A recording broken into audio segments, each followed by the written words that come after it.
The alley behind the old bakery in Branswick was quiet that morning, save for the soft rustle of leaves and the occasional clink of metal from the bins. That's where I first saw her, a thin, weathered tabby with tired eyes, watching over a single kitten who stumbled clumsily between shadows. Her body looked worn, like she'd given every ounce she had just to keep that little one alive. I crouched behind a stack of crates, unsure whether to move closer or just stay still. Something in her gaze stopped me cold. She wasn't running, but she wasn't asking for help either. I came back the next day with a can of wet food and a folded blanket stuffed into my satchel. The bakery's back lot smelled like flour dust and rust, and as I stepped around the broken pallet where I'd seen her last, I half expected they'd be gone. But she was there, same position, tail curled neatly around her body, eyes tracking me. The kitten had managed to clamber onto the lowest rung of a crooked wooden ladder, paws too big for its legs. I sat cross-legged a few feet away and opened the can slowly. The sound made her flinch. Not run, flinch, like she remembered what metal could mean. I placed the food down and didn't move. She waited. 5 minutes passed before the kitten's nose twitched, curiosity outweighing caution. It wobbled toward the smell, mewing with those broken, squeaky sounds only very young things make. The mother didn't stop it, but she didn't follow either. Her eyes never left me. I started calling her Mara and the kitten Lint because he was always covered in bits of fluff and leaves. Over the next few days, I returned at the same time, food in hand, blanket laid out. Mara never touched any of it. Lint did. He ate, he played, he fell asleep in my lap once, and I thought, maybe this could work. But Mara, she never moved closer. Never ran either. Just watched. Silent. Stern. And somehow that unsettled me more than if she'd hissed. By the end of the first week, Lint was a clumsy ball of momentum, darting out when he heard my voice, purring so hard he hiccuped. He'd crawl into the crook of my arm, bat at my fingers, even fall asleep in the curve of my boot. He was too small to understand the world had ever been cruel. Mara, on the other hand, was a wall. She sat under the rusted scaffold, always just far enough that I couldn't reach her. She never ate the food I left out, though once or twice, I'd return the next morning to find the plate empty and paw prints in the dirt. I couldn't prove it was her. Could have been a raccoon, or maybe she ate only when no one was watching. One afternoon, I brought my friend Claire. She's worked with ferals longer than I have, and I thought maybe a second set of eyes could help. But the moment Claire stepped forward, Mara bolted halfway up the scaffold and stared down at us like we'd broken an unspoken rule. Lint froze mid-paw swipe, watching her. "She's not gonna come around," Claire said. "Not the way he will." "Should we try trapping her?" I asked, immediately hating the way that sounded. Claire just shrugged. "Depends. You rescuing both, or just the one who wants to be rescued?" The question hit hard because I hadn't thought of it like that. But I should have, and now I wasn't sure what the answer was. It was early morning when I found the blood. Just a small patch, smeared across the edge of the wooden pallet where Mara usually slept. Lint was nowhere in sight. Neither was she. I crouched down, heart in my throat, and scanned the alley like I was trying to solve a crime scene. My hands shook as I whispered their names. 10 minutes passed before Lint appeared, limping, a scratch running down his side, raw and fresh. I scooped him up, pressing him to my chest. His little body trembled, but he didn't cry. He just clung to me. But Mara was still missing. I left food and water, then took Lint to the vet. He didn't need stitches, just a cleaning and antibiotics. "Looks like a territorial swipe," the vet said. "Could be another stray, could be mom. Sometimes queens lash out when their kittens get too independent." That idea haunted me. I didn't want to believe Mara would hurt her own kitten, but I couldn't ignore the timing. Had Lint gotten too close to me? Was she trying to push him away? That night I returned with Lint wrapped in a towel. He chirped weakly when he saw the alley. I placed him down gently. Mara stepped from the shadows, slow, cautious, her eyes fixed on me. I stepped back. She moved toward him and hissed, low, sharp, then turned and disappeared into the scaffold again. I picked him back up, and I realized something that hadn't hit me before. Maybe she didn't want him back. I didn't sleep the night after she hissed at him. I lay there, staring at the ceiling, hearing the slow tick of the clock over the kitchen sink, and the occasional shifting of tiny limbs beside me as Lint stretched in his sleep, unaware of the fracture that had formed in his story.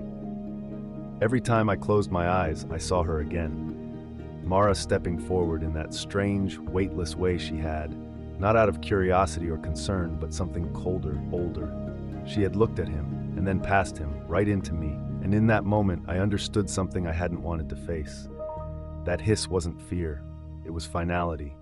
It was her way of saying, "This one is yours now." Morning light didn't soften the ache in my chest. I wrapped Lint in the same towel and brought him down to the bakery steps, hoping maybe the air would clear my thoughts. He nestled into the crook of my arm, eyes blinking up at the sound of birdsong, paws twitching as though chasing dreams. Claire arrived just as the wind picked up, coat flapping behind her, hands in her pockets. She took one look at my face and didn't say anything for a while. When I finally spoke, voice low and uneven, I told her I thought Mara had given him up. Claire didn't argue. She only said, "Or maybe she thinks you already took him."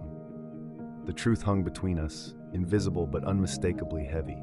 Lint adapted to indoor life as if he'd been waiting for it all along, curling up in the curve of my arm, squeaking when I left the room, chirping when I came back. But I still returned to the alley each evening.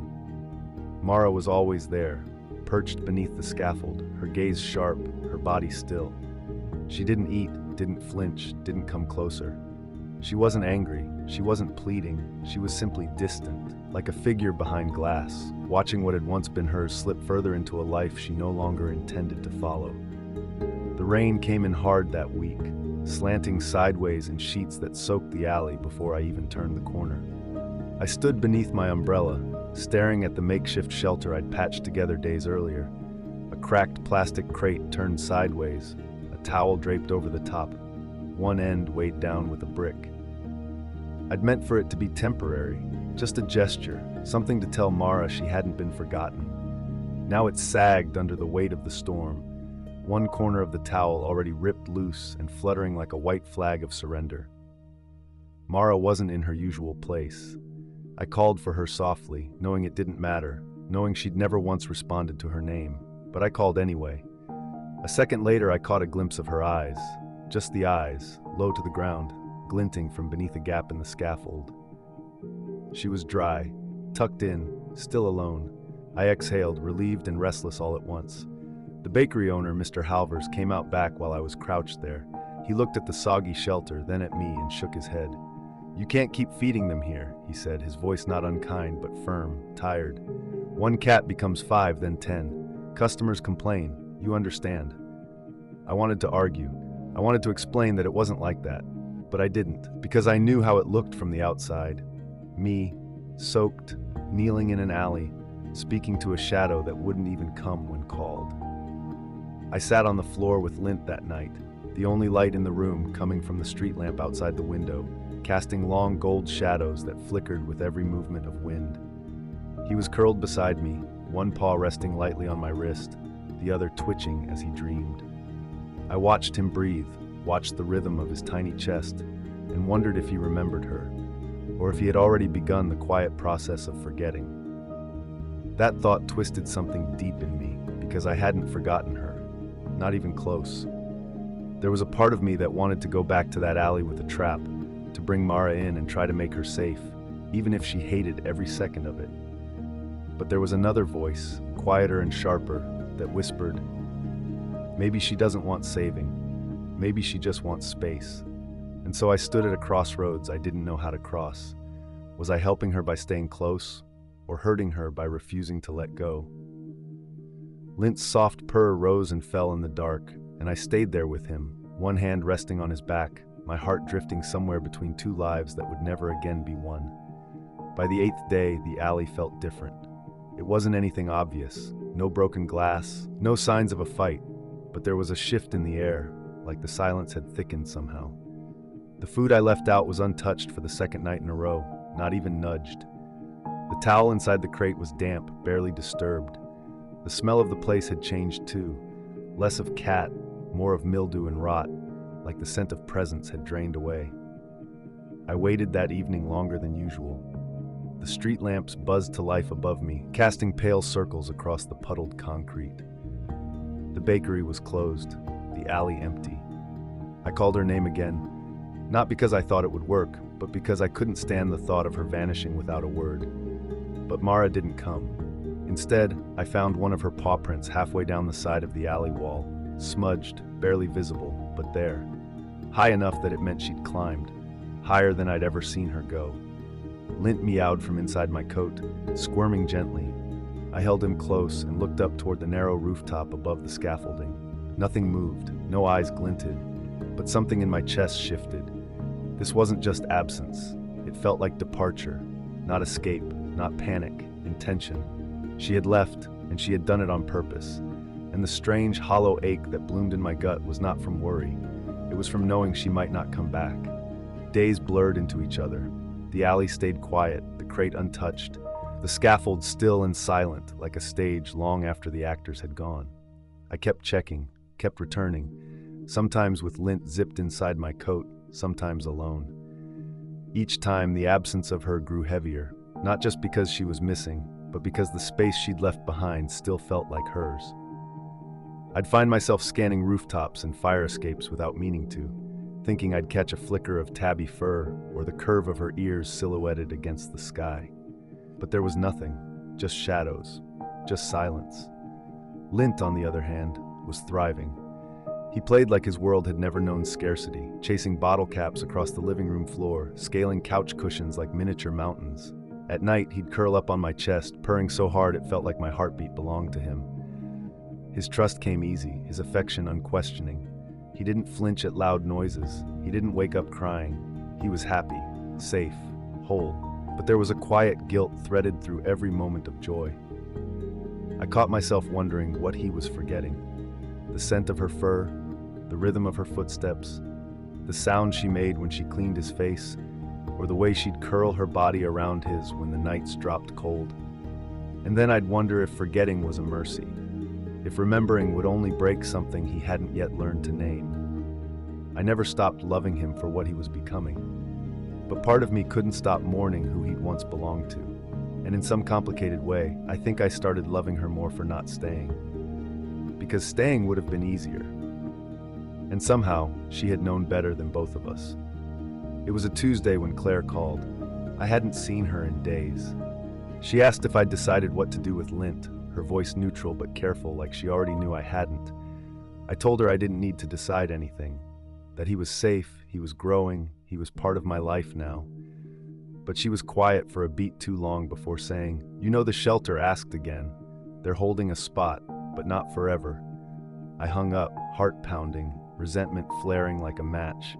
But it wasn't Claire I was angry at, it was the timing, the pressure, the sudden need to define something that had, until now, simply been. Later that night, as I cleaned Lint's food bowl and stepped barefoot across the cool kitchen tiles, I caught him staring out the window. His tiny face pressed to the glass, eyes fixed on something I couldn't see. Maybe it was just the wind in the trees. Maybe it was nothing. But something about the stillness of his posture, the tilt of his ears, the way his tail flicked once and then stilled, it undid me. He still belonged to something he couldn't name, and I was no longer sure I had the right to hold him here. That night, I sat on the floor with him curled against my chest and wrote an email to the shelter. I didn't send it. I just let the words sit there, waiting. Waiting for a sign. Waiting for her. Waiting for the kind of clarity that I was starting to suspect would never come. And outside, the alley remained silent. Still hers. Still empty. Still undecided. The sky turned brittle that week. Thin clouds like pale threads pulled too tight across a blank gray sky. And the wind carried that scent of late autumn, the one that whispers change long before the trees catch up. I stood in the alley one last time. The crate was empty, tipped sideways by a gust or maybe a raccoon. I didn't fix it. I just stood there, letting the cold crawl into my sleeves, as if by freezing myself in place, I could delay what was coming. Back home, Lint met me at the door like he always did, head tilted, paws tapping quietly across the floor, a tiny chirp in his throat. I scooped him up and buried my face in the fur beneath his chin. He purred instantly. It wasn't even conscious anymore. He had become something that trusted without asking, loved without history. And maybe that was the part I envied most. That night, Claire came by. She stood in my kitchen with a stack of blankets under one arm and the look of someone who knew she might be stepping on something delicate. "I can take him," she said softly, "if you need time or space, just until you know." But I shook my head, and I think I surprised both of us when I said, "I already know." The words came out before I'd even worked out what they meant.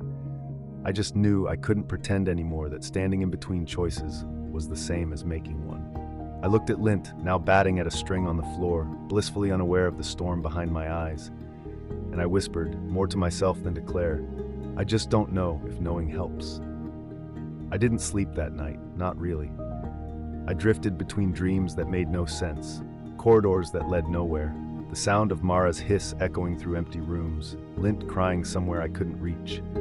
I woke before dawn, the world outside still wrapped in a heavy blue hush. Lint slept curled against my ribs, twitching softly, his body small but solid now, stronger than it had ever been in that alley. I stared at the ceiling, counting the seconds between breaths, and felt it sink in. I couldn't keep him just because I felt guilty.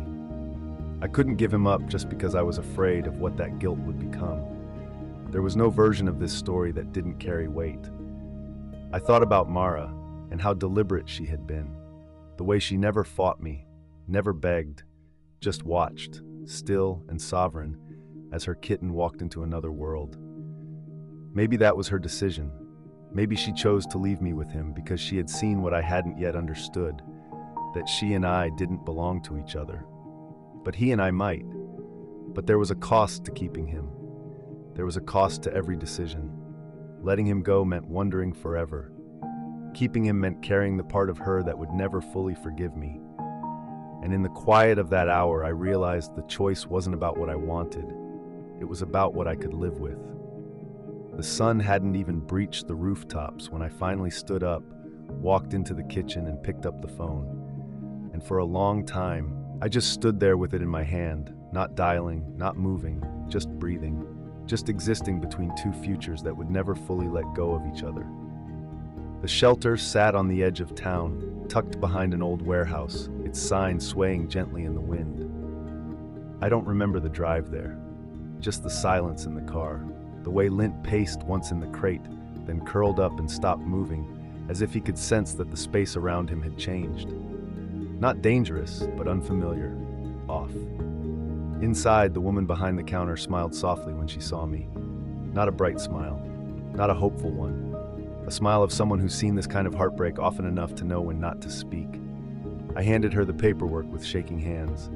Lint peeked through the crate bars, pupils wide, body still. I knelt beside him, unlocked the door, and let my fingers brush the top of his head. He didn't pull away. He didn't cry. But when he pressed his face into my palm, I felt my resolve crumble just enough to hurt. The woman stepped forward. "If you're not sure, you don't have to." But I nodded, quietly. I had to, not because I didn't love him, but because I did, and because some stories don't need to end where they began. Mara had known that. She had walked away without asking me to understand, and now it was my turn to follow her example, even if it broke something I couldn't quite name. As I stood to leave, I didn't look back, not because I didn't want to, but because if I had, I might have changed everything. And outside, as the wind tugged softly at my coat, I imagined her somewhere high above the alley again, watching, silent, unblinking. Not angry, just watching. Weeks have passed, and the house is quieter than I ever remember it being. The crate is gone. The toys are tucked away in a cardboard box I haven't touched. Some mornings, I still reach out instinctively to check the corner of the bed, half expecting the weight of a small, sleeping body. But there's only the echo of routine now, rituals built around something no longer here. I still visit the alley sometimes, out of habit, out of hope. There's no sign of Mara, no flicker of striped fur slipping between shadows, but I don't need to see her to know she's still out there. She was never the kind of creature who needed to be seen to exist. She belonged to the in-between spaces, the ledge between windows, the silence between footfalls, the places where choices are made quietly, without witness or applause. I don't know if I made the right decision. I don't think there was one. But I carry it with me, the weight, the wonder, the grief. And sometimes I still hear the sound of little paws tapping across wood, or feel the warm press of a memory just behind my ribs. It doesn't hurt less, but it hurts clearer now. If rescue has taught me anything, it's that not every bond is meant to be kept. Some are meant to be honored, even as they drift away. And somewhere out there, I like to think she knows. Some stories don't end the way we hope. They linger, they echo. They leave us with more questions than answers. But maybe that's the truth behind real rescue. Sometimes it's not about fixing or claiming. Sometimes it's about showing up, offering love without condition, and letting go when it hurts. If this story stayed with you, if you've ever known the weight of an unspoken goodbye, I'd love for you to share your thoughts in the comments. Have you ever had to make a choice that didn't feel right or wrong, just necessary? And if you believe that even the quietest stories deserve to be heard, consider subscribing. This journey isn't over. There are more lives, more voices, more in-between moments we'll explore together. Until next time, hold space for what doesn't resolve, love what doesn't stay, and listen closely. Sometimes, even silence tells a story.